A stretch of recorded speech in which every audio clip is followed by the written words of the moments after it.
Assalomu alaykum hurmatli kuzatuvchilarimiz. Mana navbatdagi Ustonovkamiz Sirdaryo viloyati Sayxunobod tumanida bo'lyapti. Akamizga 2 tarik full komplektatsiyadagi apparaturalarni o'rnatib berganmiz. Benalarga baho berasizlar.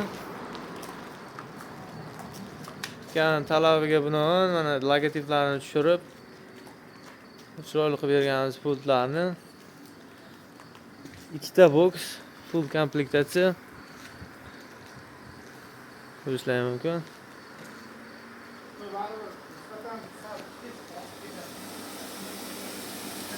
Akamizga yana qo'shimcha 500 litrlik ichimlik suviga yaroqli bo'lgan filtr apparatimizni o'rnatib berganmiz. Mana ko'rishlari mumkin. Kimga shunaqa zamonaviy filtr apparatlari kerak bo'ladigan bo'lsa, aloqaga chiqarasizlar.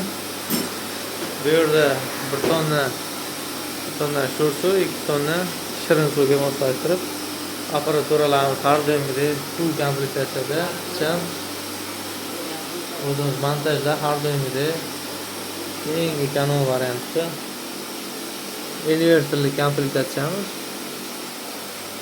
Shunaqa xizmatlar kerak bo'lsa aloqaga chiqarasizlar. Filtr apparatlarda yangiliklar bo'lyapti. Kimga xizmatlar kerak bo'lsa aloqaga chiqarasizlar.